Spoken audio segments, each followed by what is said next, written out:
I told you guys, all I'm worried about is progress right now.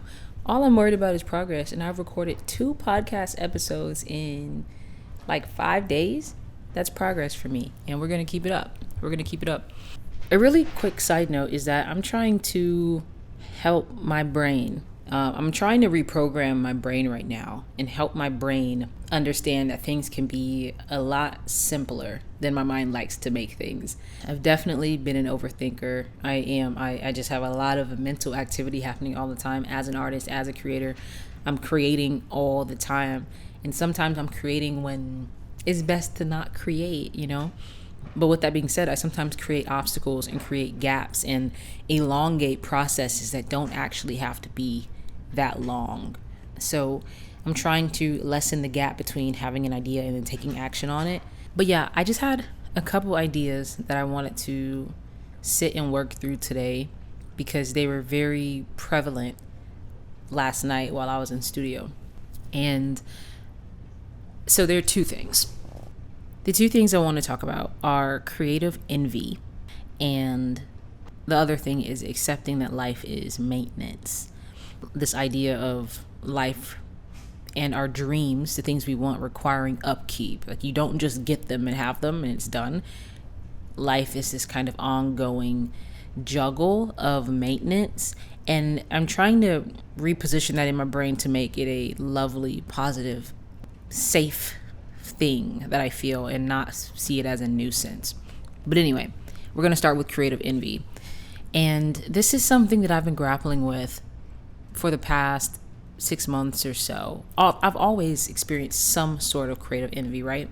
So I really want to unpack this because I think it's been hard for me to really grasp and put my mind around because I'm generally not a jealous person. But today I made the connection that I'm not a jealous person when it comes to tangible things. I'm not a jealous person when it comes to like the physical things that people have or like the relationships that people have. I'm not jealous of things that people have acquired, because I kind of just understand that these are all mundane things and you can do things to get anything, they don't really matter to me. So I'm like, oh wow, she has a really nice car. That's just dope. Like I think it's cool. I just never envy it, right? But then today I thought about it and I was like, I do have creative envy though. There are things that I envy. It's just not that kind of stuff that a lot of people envy. So I've created this persona in my mind that I don't get jealous. Okay. I don't envy anything. Not true. I envy states of mind. So I talk about this in other videos, but like as a portrait artist, one of the things that I do in general is just that since I was a kid, I would look at people and see them. I would scan them. It's like I would do just like a scan of like their soul. I would see them in 4K and I can kind of see how they're sitting in themselves. A lot of us experience this. You can see someone and you can kind of see their energy. You can see where they sit within themselves. I like to say you can see how close a person is to their center or how close a person is to their equilibrium. And I feel envy when I see people who have access to a certain level of peace, a certain level of self, a certain level of cohesion or inner organization that I don't feel like I have readily accessible to me, quote unquote. I envy the way that people sit behind their eyes. I can see people and see when someone is just comfortable, when someone is not concerned with other things. I get envious the fact that I think about so many things, and sometimes I have this sense of hypervigilance that I'm trying to unravel, this heightened sense, this sometimes frustrating sense of self-awareness. It's honestly, I'm talking about these things as if they're things I still carry, but I really do want to know that these things are in such a healthier state than they were in years past, which is why I'm able to reflect on them. But maybe some people will be able to relate to this. But that's the kind of thing I envy. I envy, when I look at someone and I just see their peace. But even then, it's not a spiteful envy. It's a very helpful envy. I'm starting to see the value. When I see someone, for example, who has access to a part of themselves that I struggle to access. So, for example, a sense of being just self-assured and confident. People who are performers. because I'm a performer deep down. When I was a child, I liked to perform, I liked to entertain, I love those things, which is why I like to speak, I like to communicate. I love that. But then I had some instances that happened in my life that created these little blockages that separated me from performing. And as I'm getting older, I'm healing them and recognizing that, like, babe, you got to perform again. It's who you are. It's what I do. And I'm working toward coming back into that world, in that space. But when I see people who just don't have mental hoops to jump through to perform, they just do it. They just flow into it. They just go. And I can see those people doing the thing that I want to do. And it seems that they're doing it with ease, you know? I feel envy. I feel envy when I see people do things with ease that I struggle mentally and spiritually to do. And I'm like, I've been trying to do that for years. I'm journaling about that thing and you just did it in 5 minutes, you know? So that's when I experienced, like, damn it. And coming to grapple with these feelings has been very odd for me. Because like I said, I've built this persona and identity of, like, this pride of, I want the best for people. I don't envy people. I love people. I'm love. I'm a love artist. I love. And I do. However, I really want to sit and unpack this because I've experienced it multiple times in the past 6 months. They've always been combined with love, though, because I think because of my understanding of envy, I understand that if I'm envious, it's because of resonance. It's because there's something there and I'm triggered by it because I see myself in you, but I feel like you're able to access it and I can't. I feel like it's this scarcity mindset where I feel like you're holding a piece of me hostage and you're keeping it from me. I see you doing the thing I want to do, so it's like you're dangling me in front of me. I don't know if this makes sense, but it's just like I see me and what you're doing, but it's a me I don't know how to access. So my brain is seeing it as like you're hogging it, you're hoarding it, when it's like, no.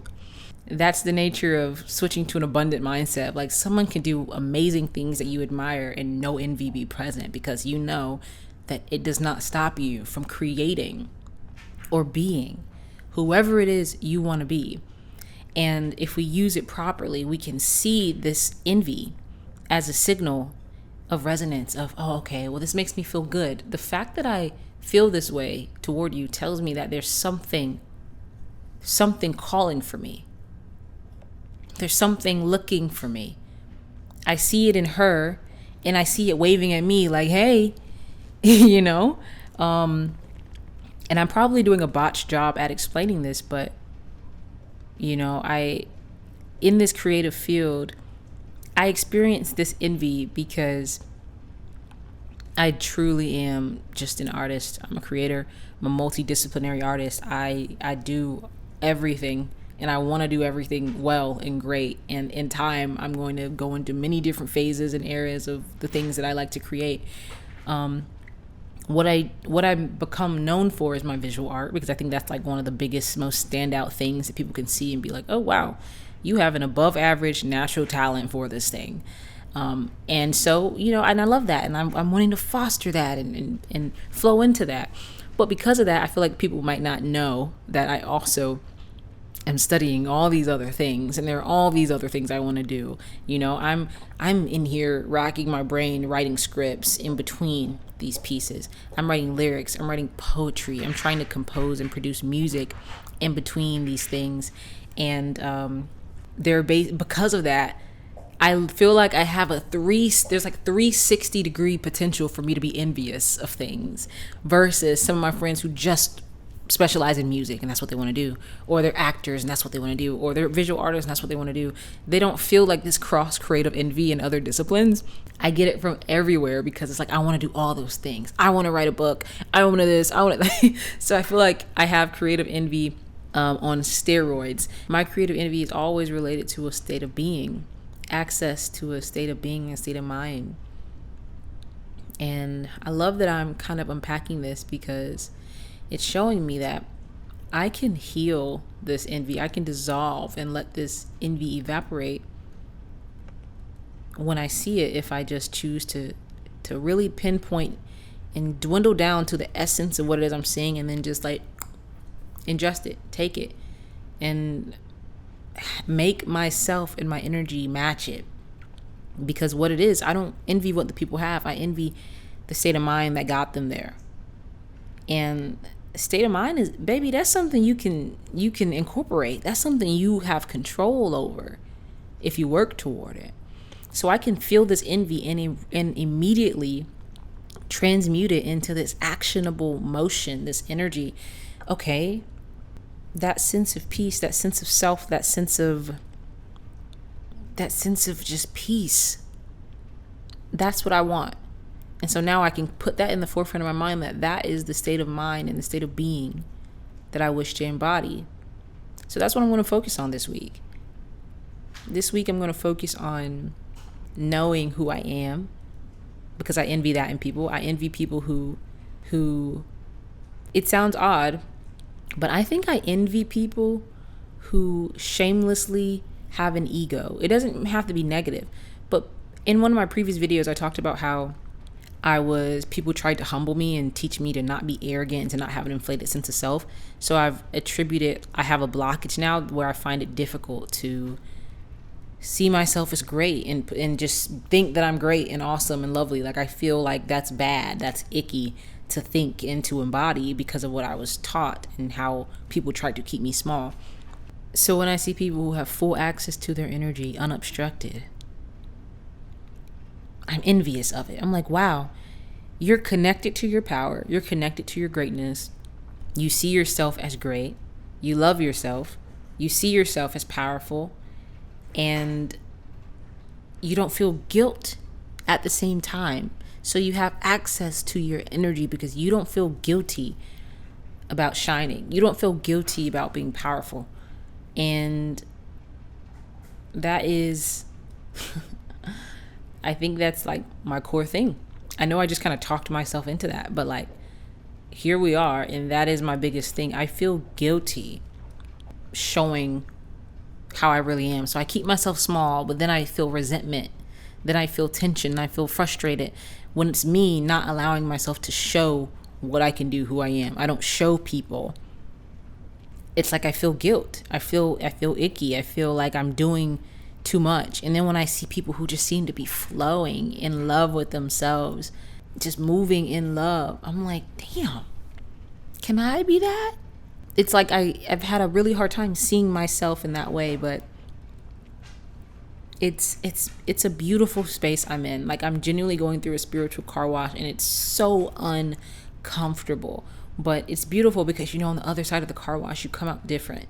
So I've really, truly embraced being slapped around by these motherfucking, what's the things in the car wash? Some little tentacles that be slapping your car around and stuff.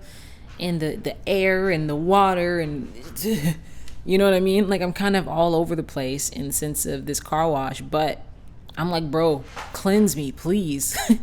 I just want to be clean. I just want to be back balanced. I just want to be back to my equilibrium, So I'm happy. I'm happy to be exposed to these weird, odd, uncomfortable truths. So that was just something. I want to kind of dwindle it down to its essence now. This is something I really want to work on with my communication. I go on these rants, but I kind of want to bring it home and anchor it to what the gist is based off what I just talked about, right? The gist is creative envy is incredibly valuable because it shows you who you are and what you resonate with. Me personally, I don't envy things. I envy access to the self. So when I see people who have a certain level of access to themselves, or they are balanced, they feel safe and secure in ways that I do not, I feel jealous of that state of mind. But it's a beautiful gift because it allows me to focus on that state of mind, that state of being that I'm seeing. And it literally is an immediate diagnosis of I'm only feel envious because I'm malnourished there. I'm lacking in that.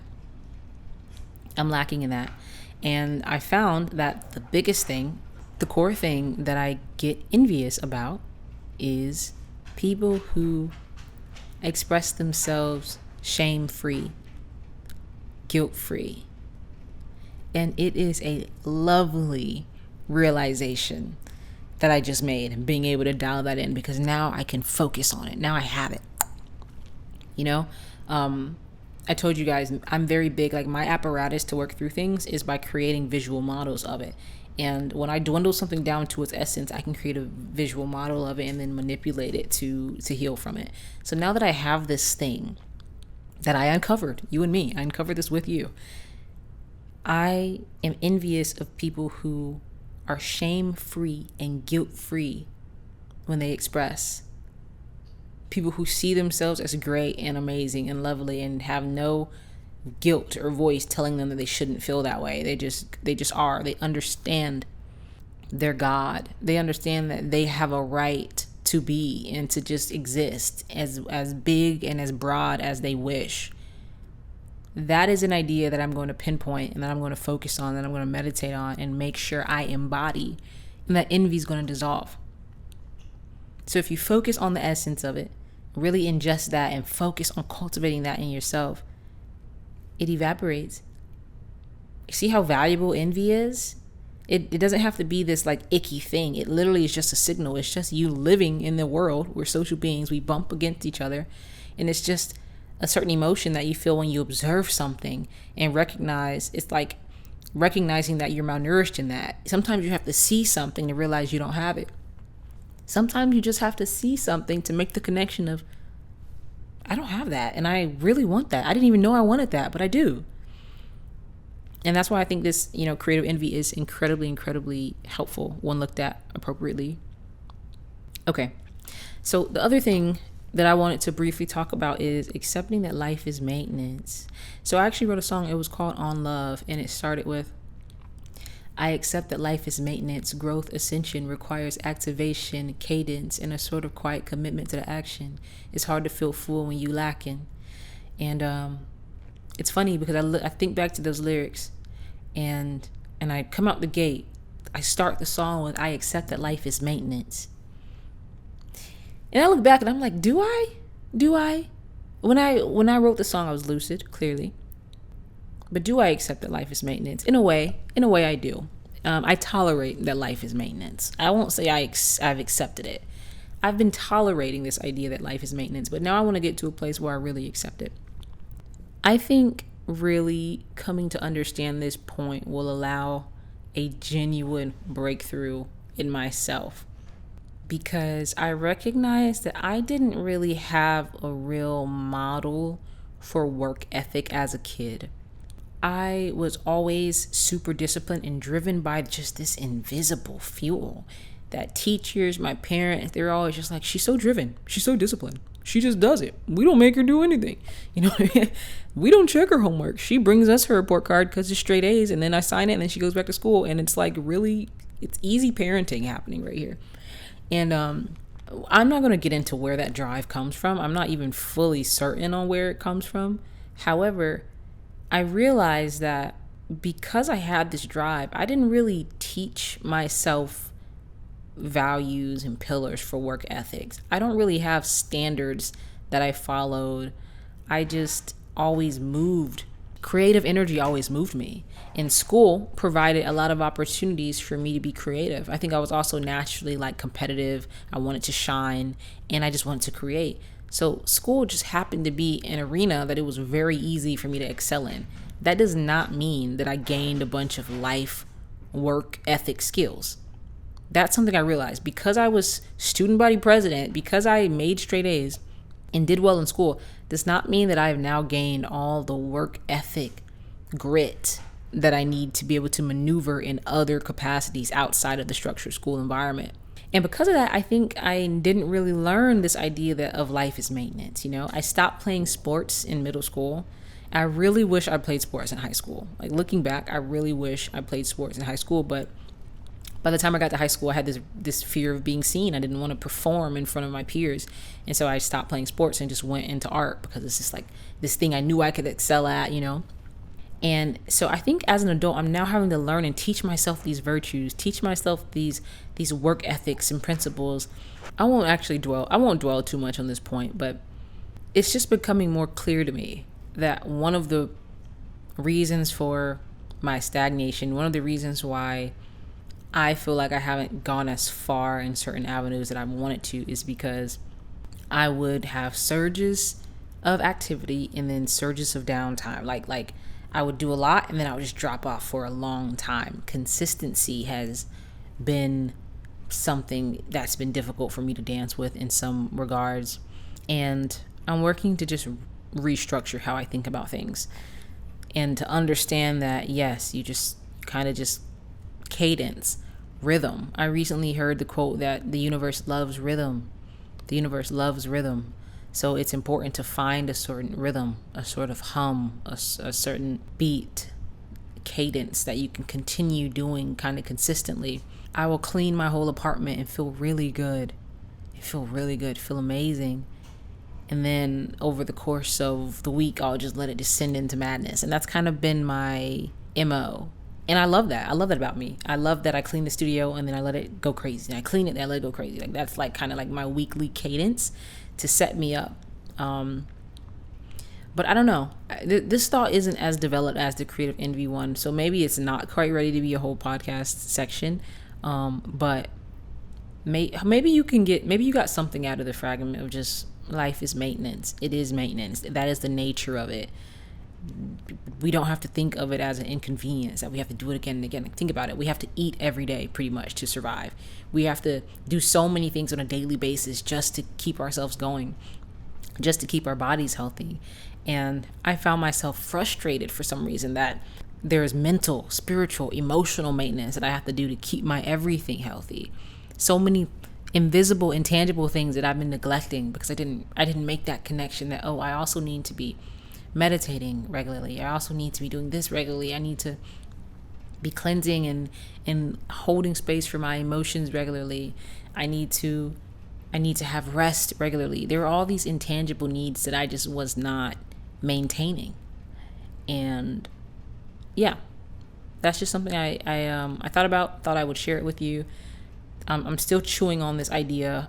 Maybe you can chew on it too. But yeah, man, it's real out here. We're diving deep.